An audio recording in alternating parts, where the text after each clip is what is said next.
Well, hello, and thank you for joining me for another Alex on Tech and ITY video. I'm joined today by Dan Lok. He is an incredible motivator, teacher, marketer, closer. I was watching the live keynote. Wasn't it amazing? It was fantastic. I thought it would demonstrate. $10,000 in 45 seconds. I mean, that's what you said you'd be earning from the book. On average. On average, yeah. And look, if you're not a member of StartCon, they'll have a digital pass from previous years, $99. This is one keynote speech you need to see. But of course, you could just, what are your websites again? danlok.com. danlok.com. We've got an Instagram channel as well. I can see there's someone filming some. Will this keynote be available for people to watch on your I think so. Instagram page or Dan Lok? But at the very least, I would say bits and pieces of it. Sure. Maybe not the whole thing. Sure. You got to get the whole thing, but you got to get the digital pass. Yeah, I mean, I'm from ITY, I'm not from StartCon, but I love the fact that StartCon has the digital pass because there's so much content that you buy the digital pass, or you get it as a member already, and you can go to this conference 10 times over. Yeah, and you could review the content anyway. It's good to revisit. Now, you had some incredible sayings. The one I remember, I grabbed my other phone because I was watching live, and you said, you can't scale your company if you don't scale your thinking. That's right. I mean, you also started off by saying you've got to take massive action, which is, of course, one of the things that Tony Robbins does. But clearly, from your history, from your story, that's what you've done. That's what you continue to do. Yeah, and then to me is the scale thinking part. I believe the hardest prison to escape is in someone's mind. Yeah. That is not so much they don't have the capabilities or skills, but they don't see themselves doing it, right? And I talk to entrepreneurs all the time, and they say they're running a decent business, making, let's say, $100,000 a year. And it's not that they cannot go to 300,000, $500,000, even $1 million. It's just they see themselves as, oh, I'm someone who makes $100,000, which I should be grateful and happy because my mom and dad only made back then, $30,000. I'm already doing much better. Yeah. So it's the thinking that limits them. So what I want to do is to help them to expand, to think bigger. Yeah. To see the possibility, right? That is the most important thing. I mean, as I get older and don't have the sort of success you do because of my choices that have, meant that I've done this when I should have been doing that. All those famous sayings that whether you think you can or you think you can't, it's true. You're true. It's true. If you fail to plan, you plan to fail. I mean, all those little sayings are true. And as time goes by, unless you grab yourself by the jugular and actually do something, you're just never going to make it. Yeah, and there's no such thing as, I always say, you don't have to get it right. You just have to get it going. Yeah. Well, they say good enough is the enemy of great. Great. Yeah. You just start. Just start something because you learn from it.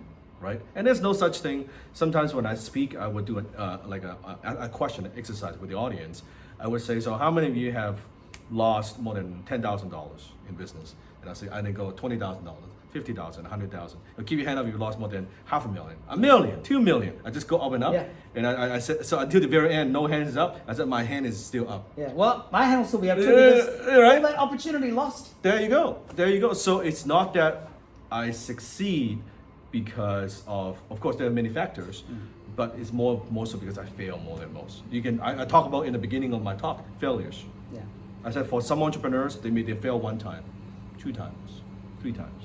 For you it was 13 times. 13 times, right? And I mean, and I work hard, and I figure things out, and I don't think I'm dumb. I learn stuff, right? Yeah. I pick things up. So it took me 13 times, still. So if you fail a couple times, don't feel so bad. Yeah, 13 was your lucky number, right? Because number 14. Yeah, that's it. 14, I made it to a degree. Yeah. Just like the first initial taste of success. Yeah. So, what are some other nuggets of wisdom in the short time we have left that should make people's minds go, wake up, Neo, get out of the matrix and get into the real world? Again, this is 30 hours of teaching over 7 days down in 30 seconds. I would say the shortcut, at least for myself, okay, I've read thousands of books and they're good. I have gone to so many conferences, workshops, and trainings, and those are good. Yeah. I don't take credit away from those, but I'm where I'm today because of my mentors. I think having mentors in our lives, most entrepreneurs, they get in their own way. They don't grow because of ego. I don't want to ask for help. I don't need anyone's help. I'm my own boss, right? I do my own thing. I make my own decisions. My question is always one question. Anyone who says that, I only have one question. Are you happy with the results? Yeah. You cannot argue with the results. If you're not happy with the business revenue, you're not happy with your team, you're not happy with what you're doing, something is off, and you don't have to start at the bottom. Whatever you want to do, doesn't matter. You want to grow, a $100 million company, right? You want to do this, you want to do whatever you want to do. Someone's already done it, right? If you can have someone to show you the ropes, that's what works for me. I'm not saying it works for you. I'm just saying that what works for me. Having a mentor who would coach you, who would guide you, who would walk the path, been there and done that, not just like cheap talk. Yeah, but someone who's been there and done that, and still continues to do it. If that person is willing to take you on and teach you, I mean, embrace the help, right? Because when you go to the bank, no teller, no bank teller is going to ask you, hey, did you make this money yourself, or did you have someone, a mentor helping you? No one asks you that question. No, they take your money. They just take your money. It's good, right? Yeah. So then why not take the path of least resistance? Yeah. And like you said, the bank doesn't let you deposit likes. So maybe they do, but you can't spend it on anything. I love they would. If they take likes, I mean, I'll be multi-billionaire if they do take likes. Yes. So you must have taught millions of people around the world. Yeah, now definitely with social media, like I share with you, I'm very transparent with my numbers. You can see it's not like I say here's what I do. So yeah, now we reach on average about 120 million reach per month. Which, as you said in your keynote, is 4 to 5 times the population of Australia. Yeah. 25 times 4 is 100. And I'm very grateful even in here. I stay here, not just at the conference, but outside conference, on the street. I mean, people walk up to me. They say, "Oh, Dan, I love your content. I follow you on social media." They share their story with me. I've in the last couple of days, I've gotten probably at least 20 of these approaches, just anywhere I go. People know who you are. So I always like to finish with 3 questions, and the first one you've kind of answered in a way, but where do you see the industry? Where do you see yourself? Where do you see this leadership training, making money, social capital? How do you see all this evolving over the next 5 to 10 years? I think number one is as technology evolves, people focus on technology, but a lot of people sometimes they forget the human component. At the end of the day, we're still people dealing with people. Yeah. People buy from people, right? Not bots. Not bots. Not bots. We want to connect. That's why we like to go to movies. We hang out with friends. Nothing can replace a conference that you meet with people live. They see my video is good, but when they see me, right? It's just like what you said about transfer. Yeah, like you saw me on streaming. Yeah. It's one thing, but face to face is a different thing. Yeah. It's a different thing. So I say, don't get sucked into the technology and forget the human. I'm all about human. Everything I do, closers, copywriters, I'm all about this because that is easy to knock off. This is hard. Yeah, it's easy to get distracted with that, but when it comes to the real deal, that's what makes my company grow, my army, right? Yeah. So that's the first thing. The second, where social is going, there will always be another social platform. Who knows, next month, next year, there's something else. It's not Facebook, it's going to be something else. It's going to be not Instagram, it's going to be something else. Yeah. I'm sure 2 years later, we sit here, we talk, it's going to be some other platforms. It's not about the platform. It's about the connection. It's about the connection. The products and services and the value that you're giving to other people. A video, a tag with the phone. We are filming this right now. It could be some other phone. Yeah, well, it will be. It could be some other camera. Yeah. But it's not about a tag. It's about the connection that you have, which boils down to the last point, your communication skill. Yeah. Communication equals wealth. I saw the presenters presenting, they're raising fund, and I said to myself, pitch for $1 million. They're good, but wouldn't it be nice if they actually get some training? What if they could present in a more confident manner? Like basic things where they hold them. I so much wish I have so much more time to coach because I only have 3 minutes to give feedback. Yeah. I was like, the mic is like this. Yeah. How about putting it right there? Basic one of your tonality. Your body language. Your energy. Everything that you do. Because selling is a transfer emotion. So if you're asking for $1 million and you're like, well, here's my product and here's my ideas and these are features and these are how I think of it and like. You can just tell just from that. Yeah, like it's maybe you love the product, but I mean that doesn't create excitement for people. Say, yeah, I want to invest. Like you don't even have passion for what you can see. I'm very passionate, and I have no. You can see even when I did the video at the demo. Yeah. I have no hesitation, no guilt, zero hesitation to sell what I do. You know it. They can sense it because I believe in what I do. But most people they do, so they forget communication. So when you combine communication skill with the culture, right? And don't forget it's about people and connection. Doesn't matter what's. I don't care if it's YouTube. I don't care if it's iTunes. It doesn't really matter. They're still you, right? Yeah. And connection is what sets us apart from animals. They can communicate, but not in the way that we can. No, we with the communicate. depth and sophistication that human language in the 21st century. Languaging. That people are too lazy with the languaging. You can see I'm very precise. The way I communicate. Yeah. So my second last question is, and again, you probably answered this, but we'll see what you say. But I always ask, what's the best piece of advice you've ever received to help you get where you are today? Would be from a mentor. He asked, again from a mentor.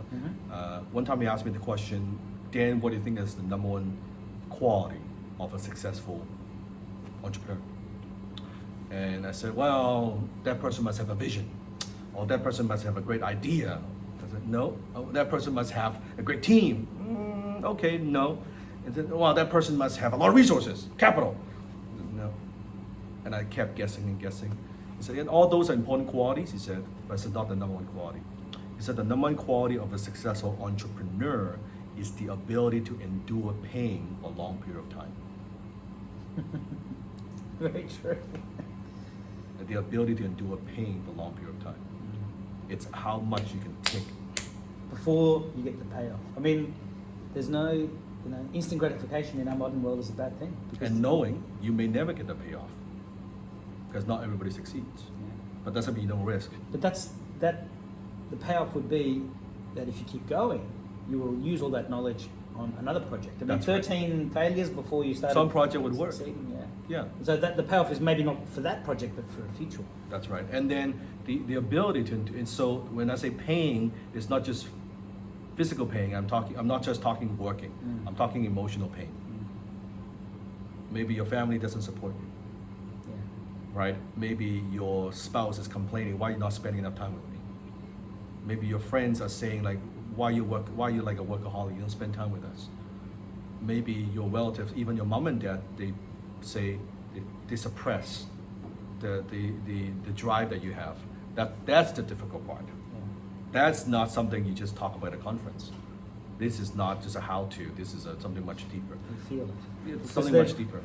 They talk about dream stealers and people who are negative. That's the most difficult thing, the ability to endure pain for a long period of time. The best piece of advice. And you got to decide whether, some people are persistent, but they're not smart about it. So it's like, and other people are persistent and they are smart. That's why there's a difference between wise and smart. Yeah. Most people are smart, they're not wise. Yeah, there's the difference between a wise guy and a wise man. Yeah. The wise guy he's the wise guy. That's the right. wise man, there's one you go and That's right. go and see. I don't think people would describe me as smart, but I think a lot of people would describe me as wise. I look young, but I'm also, believe me. Sifu, I'll share. Appreciate it. So, what's your final message to ITY viewers and readers, StartCon delegates, and to your current and future customers and partners? I would say is, don't stay in a box. Don't live in your own bubble. Go out there and meet with people. Like I'm actually an ambivert. So meaning I'm an introvert by nature, and I could be extrovert when it needs to be. So what's that word again? Ambivert. Ambivert. Ambivert. It's like ambidextrous. Yeah, ambivert. So I'm actually introvert by nature. So I actually prefer to be alone. I like to my space. But if I need to be, I can talk to thousands of people. I would describe myself the same. Yeah, so I same like way. my solitude. Yeah, like my space, That's right? it. So our own me time, my alone quiet time. So, but as entrepreneurs, it's very dangerous to have too much of that. Yeah. We need to go out there and meet with people because you never know, like that connection, that conversation, that story that you hear, something triggers you. Oh, I was stuck with this problem, but suddenly I talk to somebody. Oh, it's actually not a problem at all, but you won't know until you go there and meet with people. So as much as maybe it's not comfortable for you, it's not comfortable for me, but you have to dedicate some time and just go out there and then meet with people. That's its business. At the end of the day, what it boils down to is about relationship and people. That's what business is. It's commerce is as simple as you exchange your product and service to the marketplace for money. That's business. That's all business is. It's nothing too complicated. When you understand that, well, how are you going to exchange? Connection and people. You'll never go wrong. In the 21st century, I don't believe we are competing on customers. It's not a war on customers. It's a war on talents. It's not a war on customers. And how to attract those people if you're not going out there meeting people, right? That's the way I see it. I mean, there's a mentality of lack where, we're running out of everything, we're running out of this or that, and there's a mentality of abundance. It's like with unlimited phone call plans or unlimited internet. People Yeah. used to always moderate what they did, and when it's unlimited, it's abundant. You don't think about it that way anymore. No. The pie shouldn't be shrinking; it should be growing. Yeah, because with technology, everything multiplies. What used to be what used to consume a lot of resources to perform a certain thing now consume less resources. And there could be other innovations that really, we use certain materials to create something. Now we can have a brand new materials never seen before that are more cost effective, that's environmental friendly. It's all here. Yeah. Well, I was going to say the one resource we'll never run out of It's is here. one of the. And It's you're a here. great example of that. Thank you, appreciate that. Well, Dan Lok, I look forward to a 2 p.m. session. Thank you. And wow, such a pleasure to meet you Thank and you, hear your appreciate it. presentation. Appreciate and it. I hope to be following you and learning more from you as time Appreciate goes it. by. Thank you so very much. much. Thank you. 谢谢